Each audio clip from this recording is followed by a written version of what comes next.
여의도 정치권 얘기도 잠깐 나눠보겠습니다. 더불어민주당 공천 헌금 의혹과 관련해서 김병기 전 원내대표가 보좌관들을 통해서 동작구 의원들에게 후원금을 대신 모으라고 독촉했다라는 의혹이 이 복수의 증언을 통해서 지금 제기된 상황입니다. 지금 현재 김 의원님 원내대표 지금 보궐선거 한창 토론도 하고 있는데 4명의 후보 중에서 3명이 김 전 원내대표 탈당하는 게 좋지 않겠느냐 뭐 이런 의견을 지금 내놓은 것 같아요. 어떻게 생각하시는지요? 근데 사실 이제 그 윤리심판원의 판단을 받아봐야 된다라고 답변한 박정 후보 같은 경우에도 사실 전제 조건이 있었어요. 자진 탈당한다면 좋겠지만 이라는 전제 조건, 단서 이런 걸 붙였기 때문에 사실상 원내대표 지금 보궐선거에서 4명의 후보자가 같은 생각이라고 봐도 무방할 것 같습니다. 제가 보기엔.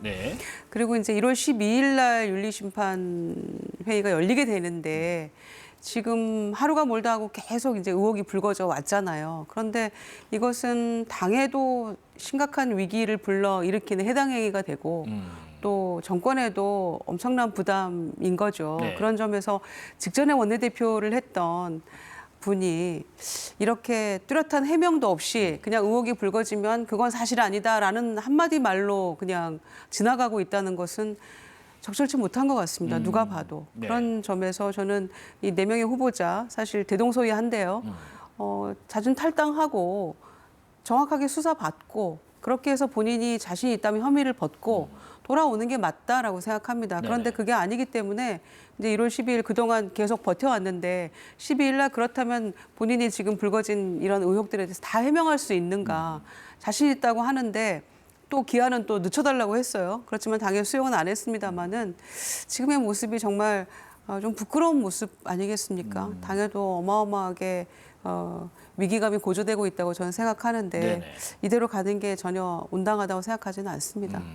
처음에 뭐 김병기 전 원내대표랑 강선우 의원 사이에 김경시 의원에 대한 뭐 공천 헌금 의혹에서 지금은 동작구 의원 이렇게 점점 얘기가 커져가고 있는 상황에서 원내대표 후보로 나오신 분들도 뭐 한 분 정도는 이렇게 좀 유보를 하더라도 나머지 분들 다수는 좀 탈당하는 게 좋겠다 이런 의견들 어떻게 생각하시는지요? 이게 뭐 탈당이나 제명한다고 해결될 문제가 아닙니다. 제명이나 탈당은 그 한 사람이 잘못했을 때 그 사람한테 이제 징계하는 그런 의미지만 이것은 당의 시스템이 당의 이제 수뇌부가 심지어는 당 대표까지도 연루가 돼 있는 당 조직 자체가 거기에 이제 연루돼 있는 것이거든요. 근데 그 사람 하나 꼬리 자른다고 해결될 문제가 아니지 않습니까?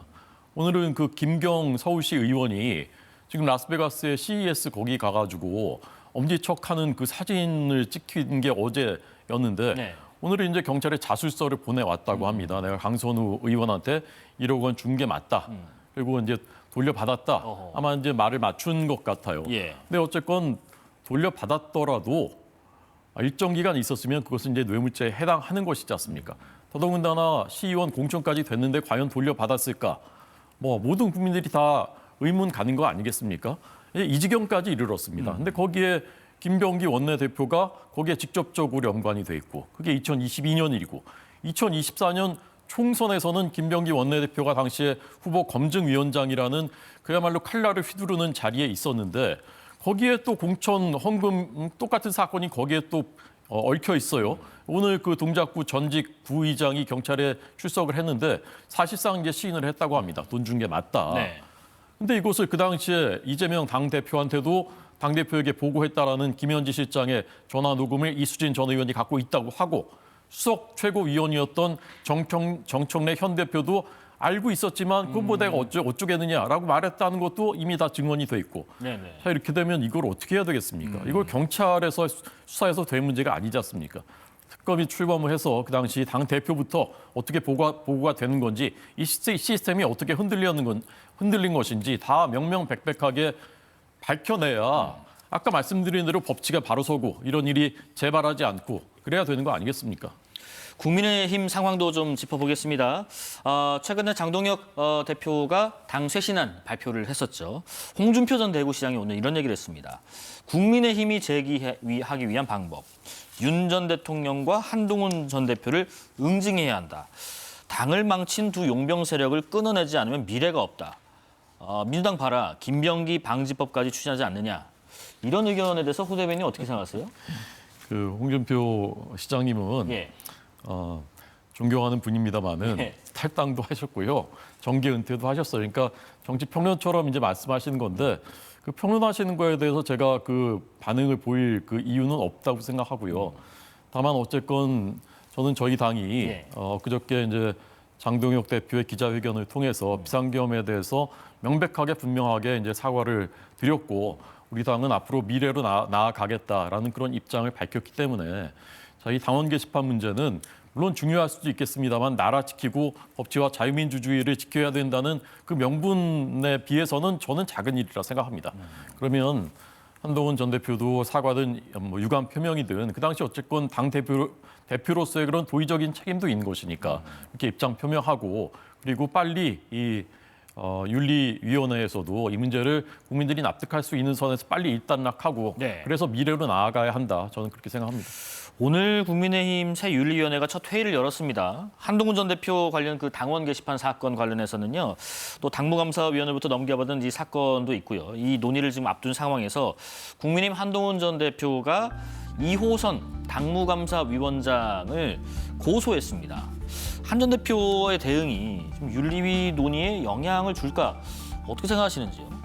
그러니까 이제 조작 예. 감사했다는 거잖아요. 한동훈 전 대표의 주장은. 그러니까 가족들이 쓰지 않은 글까지를 다 썼다라고 이제 덮어씌운다 이런 것인데 네네.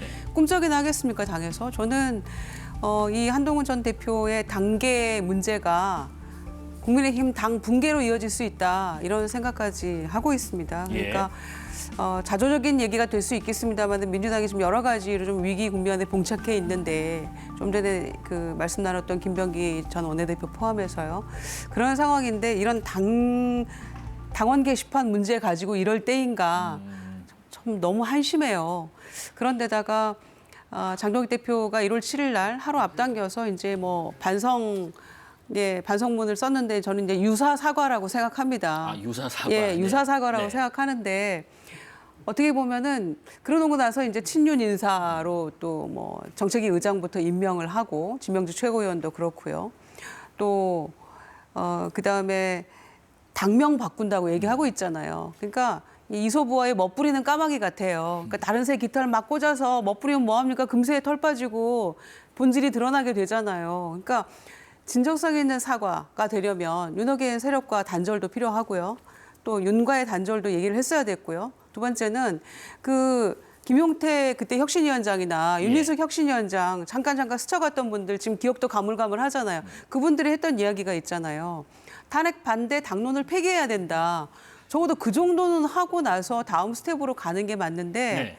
전혀 그렇지 않고 사과도 사과 비슷한 유사 사과에다가 까마귀처럼 당명 바꾼다고 이게 본질이 안 바뀌는데 그거 하겠다고 하고 있죠. 후속 인사는 친윤 세력으로 또 혹은 한동훈 반대 세력으로 이렇게 다 채워가고 있죠. 이런 상황이니 그리고 또 중진들이 아무리 진정성을 담아서 이야기를 해도 조영 부의장 같은 경우에도 당이 길을 잃었을 때는 민심의 등대를 보고 가야 된다. 이런 얘기 귀등으로도 안 듣잖아요. 그러니까 단계 문제에 가지고 이렇게 논란할 때인가. 네. 정말 지켜보는 저희로서도 야당이 잘 돼야 되는데 싶지만 비극인 거죠. 자, 마지막으로 이해훈 기획예산처 장관 후보자에 대한 논란 계속되는 상황 짚어보겠습니다. 의원 시절 보좌관에 대한 갑질 논란이 있었고 또 다른 녹취가 공개가 됐습니다. 어떤 내용인지 잠깐 들어보겠습니다. 기가 막혀서. 핸드폰으로는 검색이 안 되는 게 얼마나 많은지 알아? 그것도 몰랐단 말이야? 너 언론 담당하는 애 맞니? 아니 그걸 지금까지 몰랐단 말이야? 너 모바일 버전이라는 거는 요약본, 축약본이야. PC 버전에. 몰라 그걸? 너 그렇게 똥오줌을 못 가려? 뭘 모르겠어? 말 좀 해라! 오늘 나온 그 갤럽 여론조사도 잠깐 한번 보고 말씀 좀 나눠볼게요. 이 이해훈 전 의원이 기획예산처 장관 후보로 적합한가를 묻는 여론조사였습니다. 적합하지 않다 47%, 적합하다 16%, 모르겠다 37%가 나왔습니다. 자, 일단 해당 전직 인턴 보좌관은 이것 말고도 녹취가 더 있다. 지금 이렇게 말하고 있는 상황인데 호 대변인 지금 이 상황 어떻게 보고 계십니까? 적합하다고 보신 16%의 국민들께서는 예. 어떤 기준으로 저렇게 보시는 것일까 일단 좀 궁금했고요. 예.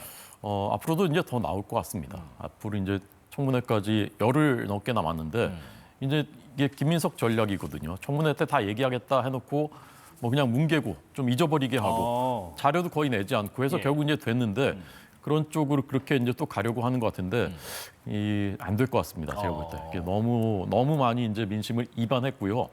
오늘은 또 그 반포에 있는 아파트 청약 당첨될 때 그게 지금 이제 70억 원이라고 하는데 네. 장남이 결혼했는데도 미혼 상태인 것처럼 해서 가점을 뻥튀기 해서 당첨이 됐다라는 이제 의혹도 또 새롭게 제기됐거든요. 그러니까 일관되게 저분은 제가 보기엔 그냥 공익은 안중이 없고 사익만 추구하는 그런 정치 인생을 살아오신 것 같아요. 저런 분을 3번이나 국회의원 되게 만든 저희 당도 책임이 있습니다. 그렇지만 지금 이 시대에 우리나라 국가 예산 700조 원을 기획예산처 장관이 주무르는 자리인데 그런 자리에 저렇게 사익만 추구하는 사람을 장관으로 앉히는 게 맞냐. 이걸 동의할 수 있는 국민이 과연 지금 이제 16%인데 더 떨어지겠죠.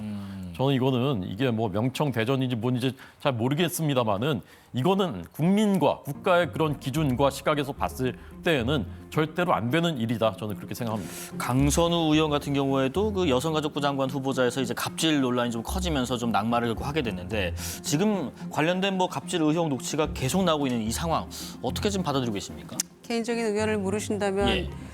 이대로 쭉 가게 된다면 강선우 의원이 억울하게 되죠. 갑질이 훨씬 더 심하다고 느껴지거든요. 저는. 네네. 그런 상황인데 지금 이 새로운 녹취록이 이제 보좌관 언론 담당 보좌진에게 하는 얘기라고 하는데 이 대화가 지금 오밤중에 이루어진 거예요. 밤 10시 반 가까이 돼서. 근데 이제 이렇게 모멸감 주는 이야기를 저는 이제 기본적으로 의원이 보좌진을 대하는 태도가 야, 너 이렇게 가서는 안 된다고 생각합니다. 이건 이제 말이 안 되는 거거든요. 저는 그 점에 굉장히 개인적으로 실망을 많이 했고요. 지금 막 아직도 귓가에 맴돌잖아요. 야 했던 것. 그다음에 너라는 표현이랄지 그 뒤에 이어지는 것들도 너무나 모욕적이고 모멸감을 느끼게 하는 거라서. 예전에 의원 시절에는 뭐 무슨 보좌관 이렇게 부르셨나요? 그렇죠. 김 보좌관. 네, 이런 김 식으로. 보좌관, 최 보좌관 이렇게 하고 또 우리 행정비서는 뭐 이를테면 김 비서 혹은 뭐 누구 씨 이렇게 하죠.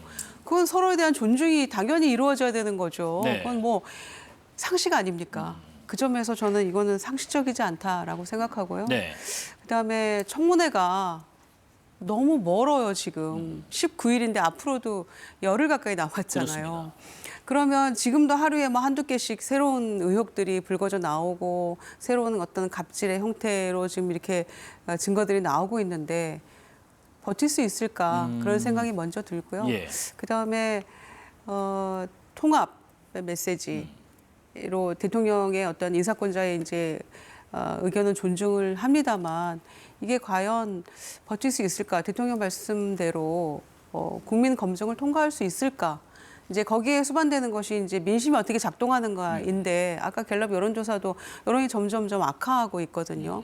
그리고 또 계속해서 의혹이 나오고 있어요. 네. 그래서 청문회까지는 두고 보자. 그리고 본인의 해명을 들어보자라는 게 일단 입장인 것 같은데 그 파고를 넘을 수 있을 것인가. 청문회라는 허들을. 그리고 제대로 국민이 납득할 수 있게 해명할 수 있을 것인가.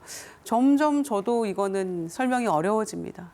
우리 사회가 그런 게 있잖아요. 뭐 갑질, 뭐 부모 찬스, 뭐 병역 이렇게 좀 상당히 좀 논란이 됐을 때 좀 어려워지는 이 기준들이 있는데 이혜훈 후보자 측은 지금까지는 청문회에서 설명 가능한 부분이다라는 입장입니다. 그럼 마지막으로 지금 민주당 내부에서 사퇴한다는 목소리가 나오고 있는 상황에서 어떤 결단을 하는 것이 이혜훈 후보자 본인 그리고 정부 여당 등등에게 이롭다고 보시는지 마지막 마무리 말씀 듣고 마무리하겠습니다. 홍준석 대변인 먼저 들어보겠습니다. 아니 국가를 위해서는 빨리 그만두는 게 예. 본인이 할 수 있는 마지막 일이죠. 그런데 여당 내부의 상황이 저는 이제 이재명 대통령과 지금 그 정청래 대표 간에 그런 보이지 않는 파워 게임, 보이지 않는 게 아니라 보이죠. 그게 이제 그 김병기 원내대표 건으로 한 군데 전선이 형성됐고 또 이혜훈 후보자에도 또 한 군데 형성이 됐는데 정청래 대표 입장에서는 이쪽은 우리가 양보 못한다. 그런데 이쪽은 안고 갈 수 있으면 안고 가자. 뭐 이런 정도 생각하는 것 같아요. 그래서 더 복잡하게 꼬이는 것 같아요. 예. 근데 이것은 그렇게 볼 문제가 아닙니다. 이건 국가와 국민의 기준에서 판단해야 되는 거고 그래서 본인도 또 대통령도 그런 기준에서 판단해 주시기 바랍니다. 네, 김 의원님 말씀 듣겠습니다. 청와대 입장은 비서실장이 인터뷰 통해서 했던 것 같은데 우리로서도 이거는 도전이다 이렇게 얘기를 했어요. 그러니까 통합을 위한 어떤 길목이라고 생각하는 것 같아요. 그런데 도전이라면 무한도전이고요. 저는 개인적으로 도박 같아요. 네. 그러니까 잘 통과해서 본인이 해명해서 또 어떤 경제정책에 대한 또 능력은 있는 분이니까 일을 잘해주면 좋고 뭐 그렇지 못하면 뭐 어쩔 수 없는 것이고 뭐 이런 것도 좀 깔려 있는 게 아닌가 생각이 되는데요. 예. 과연 청문회까지 지금까지 나온 의혹만으로도 이거는 사실 과거의 민주당에서 기준으로 치면 이분이 이제 진영을 달리해서 후보가 된 분이니까 그렇긴 합니다만 제가 대변이라면 예선 탈락이라고 논평했을 거예요. 그런데 지금 일단은 청문회까지는 좀 보자. 그래도 어렵게 지명한 후보자니까 뭐 이것까지를 제가 뭐 거스를 뭐 자신은 없고요. 네네. 그런 점에서 견딜 수 있다면 열흘 남았는데 정말 상상을 초월하는 뭔가가 더 나오지 않는 한 청문회까지는 갈 것 같아서 제가 지금 이 자리에서 예단하기는 어려운 것 같습니다. 예.